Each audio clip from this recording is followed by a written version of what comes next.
Assalamualaikum warahmatullahi wabarakatuh. Bismillahirrahmanirrahim. Alhamdulillahirrabbilalamin. Allahumma sholli wa sallim wa barik ala sayyidina Muhammad wa ala alihi wa sahbihi ajma'in. Sahabat ngaji di yang baik, kali ini kita akan belajar tentang keutamaan wudhu dari kitab Riyadhus Shalihin. Disebutkan dalam kitab Riyadhus Shalihin, Al-Quran surat Al-Ma'idah ayat 6, A'udzu billahi minasyaitonir rajim.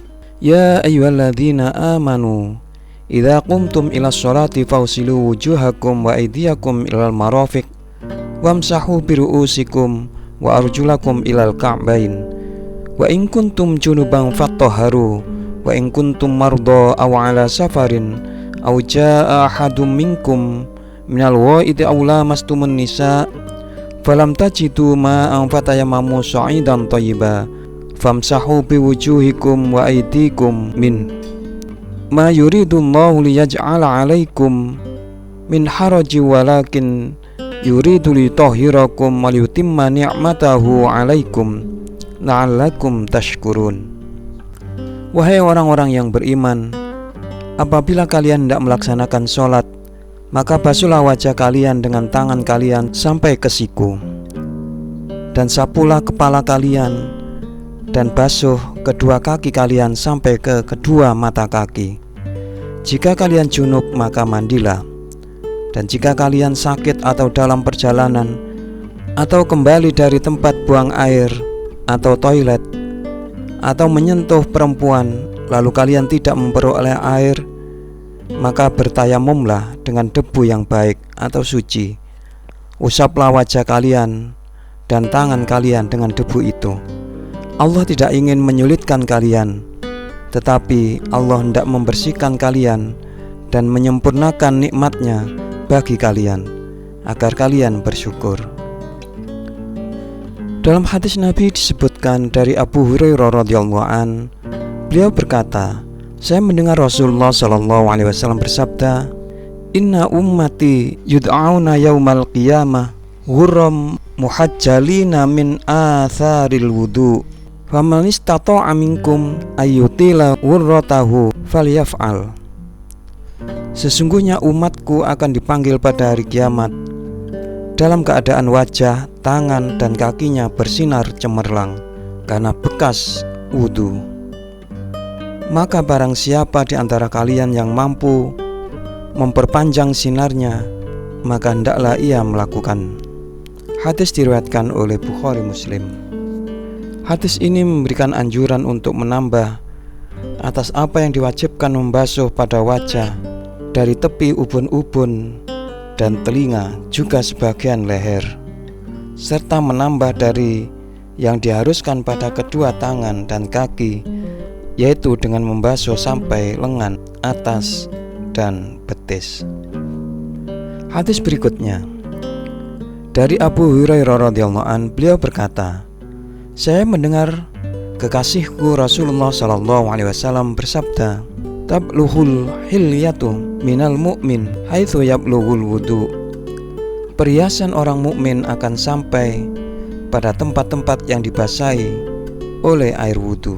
Hadis ini memberikan penjelasan perhiasan seorang mukmin di surga sampai pada anggota tubuh yang dicapai air wudu pada anggota tubuhnya.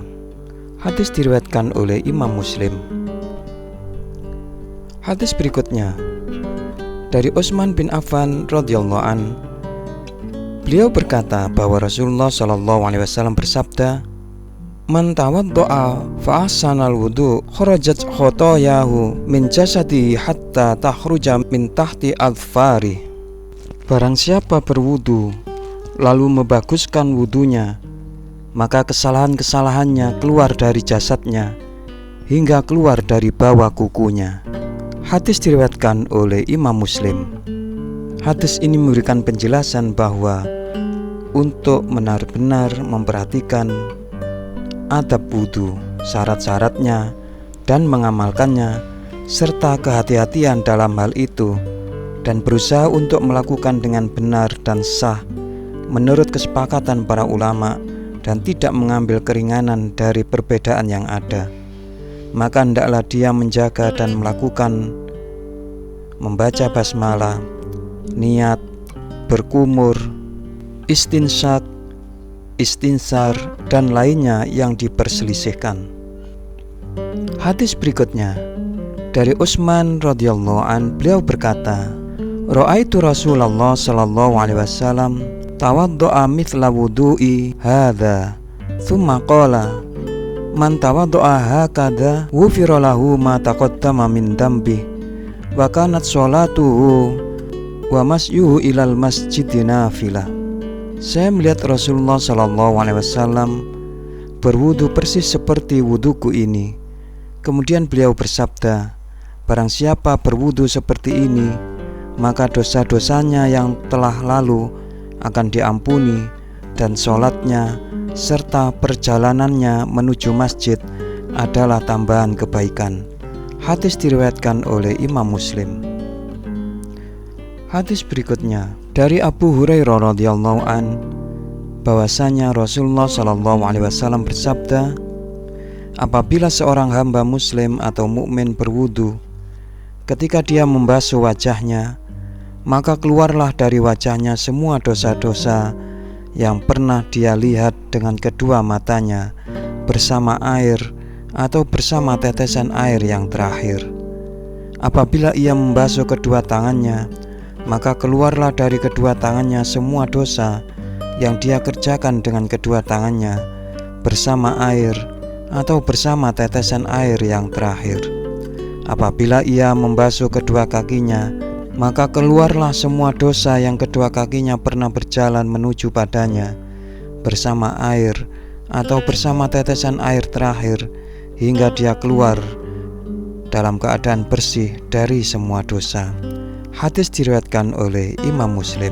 Hadis ini memberikan anjuran kepada kita untuk memperbanyak wudu, karena seorang muslim apabila telah berwudu, maka diampuni dosa-dosa kecilnya yang berkaitan dengan hak-hak Allah.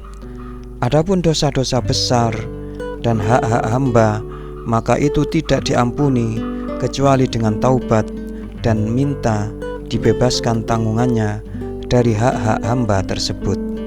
Hadis berikutnya dari Abu Hurairah radhiyallahu an, bahwasanya Rasulullah sallallahu alaihi wasallam pernah mendatangi makam, lalu beliau mengucapkan, "Assalamualaikum dar qaumin mu'minin wa inna insyaallahu bikum lahiqun."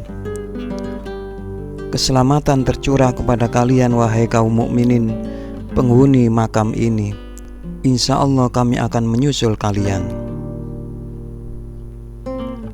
Aku ingin kita melihat saudara-saudara kita. Mereka bertanya, "Bukankah kami ini adalah saudara-saudaramu wahai Rasulullah?"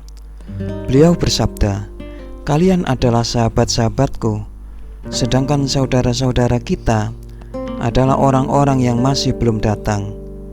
Mereka bertanya, "Bagaimana Anda mengenali orang yang belum datang dari umatmu wahai Rasulullah?" Beliau menjawab, "Beritahukanlah kepadaku, seandainya ada seorang yang memiliki seekor kuda putih wajah dan keempat kakinya, yang ada di tengah-tengah kawanan kuda yang hitam pekat, bukankah dia mengenali kudanya?" Mereka menjawab, "Benar wahai Rasulullah." Beliau bersabda, "Sesungguhnya mereka akan datang dalam keadaan wajah, tangan, kaki putih bersinar karena wudu, dan aku akan mendahului mereka tiba di telaga." Hadis diriwayatkan oleh Imam Muslim. Hadis ini memberikan penjelasan bahwa Nabi SAW berangan-angan melihat saudara-saudaranya yang beliau tidak akan melihatnya kecuali kelak pada hari kiamat, di mana mereka datang setelah beliau, dan beliau akan melayani mereka di telaga untuk memberi mereka minum dengan tangannya yang mulia, dan beliau mengenali mereka dari cahaya wajah dan anggota tubuh mereka karena air wudhu.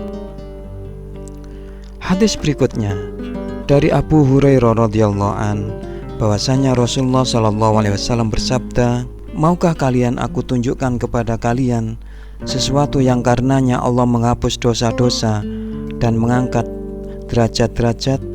Mereka menjawab, "Ya wahai Rasulullah."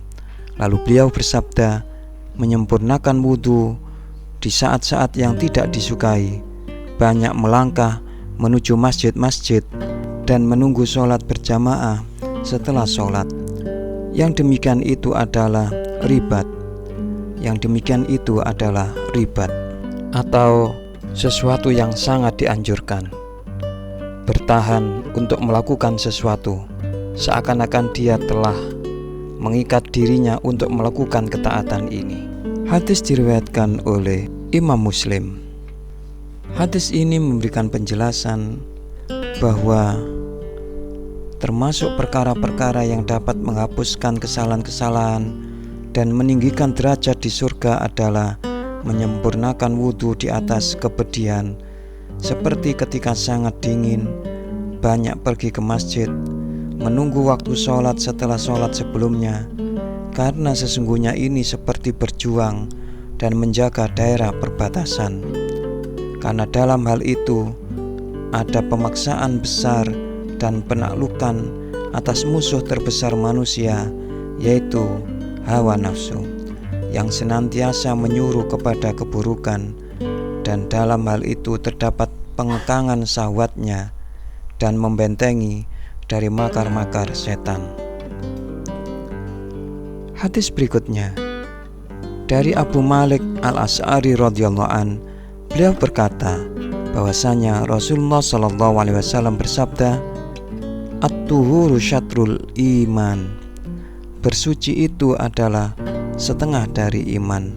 Hadis ini memberikan penjelasan bahwa wudhu adalah setengah dari sholat atau bagian daripada iman. Adapun pengibaratannya dengan setengah iman menunjukkan kemuliaannya. Hadis berikutnya dari Umar bin Khattab radhiyallahu an, dari Nabi SAW, beliau bersabda, "Ma minkum min ahadin yatawaddau falyabluhu au fayusbihul wudu'a thumma yaqulu asyhadu an la ilaha illallah wahdahu la syarikalah wa asyhadu anna Muhammadan abduhu wa rasuluh illa futihat lahu abwabul jannah ats-tsamaniyah yadkhulu min ayyiha sya'a." Tidak ada seorang pun dari kalian yang berwudu dengan bersungguh-sungguh atau menyempurnakan wudunya, kemudian berdoa, "Saya bersaksi bahwa tidak ada Tuhan yang berhak disembah kecuali Allah semata, tidak ada sekutu baginya, dan saya bersaksi bahwa Muhammad itu adalah hamba dan utusannya," melainkan dibukakan untuknya pintu-pintu surga yang 8. Dia boleh masuk dari pintu mana saja dia suka. Dalam riwayat At-Tirmidzi ada tambahan, "Allahumma ja'alni minat tawwabina waj'alni minal mutatahhirin." Ya Allah, jadikanlah aku termasuk orang-orang yang senantiasa bertaubat, dan jadikanlah aku termasuk orang-orang yang bersuci. Sahabat Ngadi Jipun yang baik, demikian beberapa hadis tentang keutamaan wudhu yang termaktub di dalam kitab Riyadhus Shalihin. Mudah-mudahan Allah menjadikan ini manfaat untuk kita semua. Wassalamualaikum warahmatullahi wabarakatuh.